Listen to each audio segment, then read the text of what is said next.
কাটতে গেছিলাম, টিকিট কাউন্টারে বলতেছে সিট হবে না, তাই আমি ট্রেনের টিটির কাছ থেকে টিকিট নিয়ে পয়সা দিতে পারি কিনা। তো ঘন্টাখানি এখন বলতেছে একটা আছে, আবার সন্ধ্যা 6টায় একটা আছে। আমি এখন চলে যাই, সন্ধ্যাটার ভিতরে সিট নাই, এখনটার ভিতরে সিট নাই। এই অনুসারে আর কি যাওয়া আর কি ঢাকার দিকে উদ্দেশ্য। বাসার তো বাইর হয়েছি 12টা বাজে, এখানে মনে হয় 3টা 3:30টার মনে হয় বাসকে আছে। টিকিট কাটে নাই, গেছিলাম কাউন্টার অনেক ভিড় তো, আর লোকাল ট্রেনের টিকিট ভিতরে ব্যবস্থা আছে, এই জন্য টাকা দাকি করে আসছি তো প্রায় 40 মিনিটের মতো। ট্রেন আসবে ঘোষণা দিতে, এই জন্য অপেক্ষা করছি। সমস্যা হয় না, মানে টিকিট কেছি আমি এই 3:30 বাজে ট্রেন ছাড়ার কথা, টিকিট কেছি আমি প্রায় ঘন্টা 1.5 ঘন্টা হয়ে গেছে, কারণ ট্রেন হয় না। এই সমস্যা তো যাত্রী, অনেক যাত্রী আছে ঢাকা থেকে, ট্রেন আবার কোনো খবর নাই। এই আমি বসে আছি প্রায় 2 ঘন্টা ধরে। না, টিকিট তো মোটামুটি নাই গিয়ে, আগে অনলাইনে মনে হয় যারা কাটছে তারা মনে হয় খাড়া হয়ে গেছে। আর ভোগান্তি বলতে কোনো কিছু নেই, হালকা যদি জ্যাম ট্যাম থাকতে পারে আর কি, ট্রেনে জায়গা পাওয়া যাবে না, এই আর কি যাত্রীর চাপ আছে মোটামুটি এখন। আমি কিভাবে যাবো? কতক্ষণ যাবো? যাত্রীর তো অভাব নেই। কয়টা দিকে আসছে? আসছি কতক্ষণ আগে। টিকিট পাইছেন? টিকিটও আমি ট্রেনই পাইতেছি না, ডাইরেক্ট ট্রেন একটা আছে, ওটা তো আমরা যাবো কাউরা। ঢাকা তো ফিরতে এমনি তো ইচ্ছে করে না, কারণ আমার ফ্যামিলি ব্রাউনবাড়িতে থাকে। এবার 17 দিনের মতো আমি ব্রাউনবাড়িতেই ছিলাম। তো জার্নির ক্ষেত্রে একটু সমস্যা হয়েছে, কারণ ট্রেন অনেক লেট করে, ব্যবস্থাপনা একটুও ভালো না। তো জার্নিটাই লেট, আর কিছু না। আর এমনিতে ভালোই ছিল সব কিছু, আলহামদুলিল্লাহ। টিকিট কেটেছি, বাট সিট পাইনি। তারপর আপনার ভিতরে জায়গা ছিল না, পরে আপনার আর কি ছাদে উঠে পড়েছে। লম্বা ছুটি পেলেন এবারই, কেমন কাটলো? হ্যাঁ, ঈদ আলহামদুলিল্লাহ অনেক ভালো কেটেছে। এখন আসলাম, ভার্সিটি যেহেতু খোলা, এসে বললাম আর কি। আসতে একটু জার্নিটা একটু ট্রেনের জার্নি খুবই একটু কমফোর্টেবল হয় না এবার, কারণ অনেক ভিড় আসছিল। এবার টিকিট কেটেও সিটে যাই তো অনেক ঝামেলা হয়ে গেছে, উপরে নিচে অনেক মানুষ। কিন্তু বাড়ি থেকে আসছে, কী করে আসতে তো হবে, পড়াশোনা আছে সবাই এখানে আসতে হবে, কষ্ট করে এসে পড়ছি। যে জায়গায় 42টা সিট থাকে, সে জায়গায় আপনার কোনো গাড়িতে 0, কোনো গাড়িতে 1, 2, 5 এরকম ঢাকা থেকে যাইতেছে, এর উপরে কোনো যাত্রী হয় না। আসতে আপনার full fill up, total 41 seat এবং সুপারভাইজার সিট সহ 42 সিট ফিল আপ আসে। হ্যাঁ, প্রত্যেকটা বাসে এবং প্রতি রুটে একই অবস্থা, যা সত্যি তাই। কিন্তু ঢাকা থেকে বাইরে হতে একদম খালি বললেই চলে। 1, 2, 3 তো এটা তো হিসাব না, 2, 4, 5টা তো এটা কোনো ব্যাপারই না।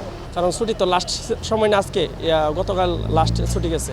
আরও 3-4 দিন এরকম চাপ থাকবে, অনেকের ফ্যামিলি পরে আসবে, সিঙ্গেল আসছে ফ্যামিলি, হয়তো চাপের কারণে পরে বাড়ি থেকে আসবে। এরকম মোটামুটি 20-20-এর আগে ক্লিয়ার হবে না, এরকম আগামীকাল পর্যন্ত, এরপরে আগের মতো হয়ে যাবে। আমরা দীর্ঘ 10 দিন একটানা ছুটি খুব কমই পাওয়া যায়, তো এবার আমরা টানা 10 দিন ছুটি কাটিয়েছি এবং আবার কর্মস্থলে ফিরে আসছি। আলহামদুলিল্লাহ সুস্থভাবে ফিরতে পেরেছি। তো সবাইকে আবার ওই দেশ শুভেচ্ছা। অনেকদিন ছুটি ছিল, হ্যাঁ, সন্ধ্যার মতো আসছি, শুক্রিয়া। এখন নিজ কর্মস্থলে চলে আসছি, এই আর কি, ব্যস্ত জীবন। হ্যাঁ, না না না না কোনো সমস্যা হয় নাই, সব কিছু ঠিকঠাক মতো ছিল আর কি। আমাদের তো গত লাস্ট 29 মে থেকেই বন্ধ ছিল ভার্সিটি, প্রায় 10-15 দিনের অনেক লম্বা একটা ছুটির পরে ফিরতেছি আবার। বাড়ির সবার সাথে ঈদ কাটায় অনেক ভালো লাগলো। তেমন কোনো ভোগান্তি আমি ফিল করিনি, ভালোই চলে আসছি আলহামদুলিল্লাহ। হ্যাঁ, স্বস্তিদায়ক হয়েছে। সুবর্ণ অলওয়েজ স্বস্তিদায়কই ছিল, বাকিগুলো একটু কষ্টই দিত, তো আজকে ভালোই এসেছে আলহামদুলিল্লাহ।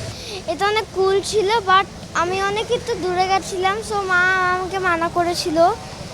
দেন আমি তো বেওয়াটার গিয়ে আমি তো সুইমিং করেছিলাম, মানে সুইমিং কস্টিউম করতে হচ্ছে। তখন আমরা মাইক্রোবাসে গিয়েও এটা আমরা 3 ডে স্পেন্ড করেছি। হ্যাঁ, আমাদের এখন হোম আসছি। Thank you. না, আমেজ পাবো অবশ্যই, কিন্তু ঈদে তারপরেও আমার যাওয়ার ইচ্ছা ছিল না, তো দেশে আমার কাজ আছে, তাই বিদায় আমি যাচ্ছি। গ্রামে ঈদ কাটাতে অনেক ভালো লাগে, যখন বছর শেষে গ্রামে যাই তো অনেক ভালো লাগে। তো আমার অন্য গ্রামে কিছু সমস্যার কারণে আমি গ্রামে যাই না।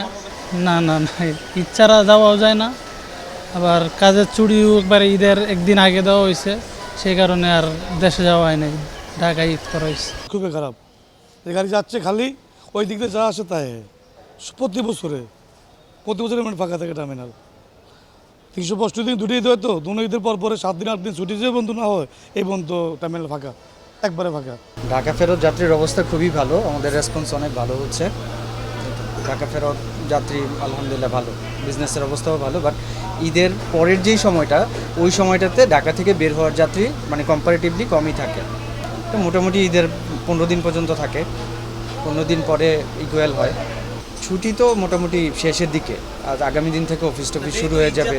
আসলে পরিবহনে ওইভাবে মানে যারা পরিবহনের সাথে সংশ্লিষ্ট তারা ওইভাবে ছুটি কাটাইতে পারে না, বিকজ অফ যারা মানে দায়িত্বে আছে তাদের সবসময়ই একটা দায়িত্বের মধ্যে থাকতে হয়। যেমন আমরা যারা আছি, আমার মামা ঈদের মানে শুধু ঈদের দিনটা আমরা হয়তো বা একটু ছিলাম, রিল্যাক্স ছিলাম, বা ঈদের পর দিন থেকে আবার মানে কাজ করতে হচ্ছে এরকম।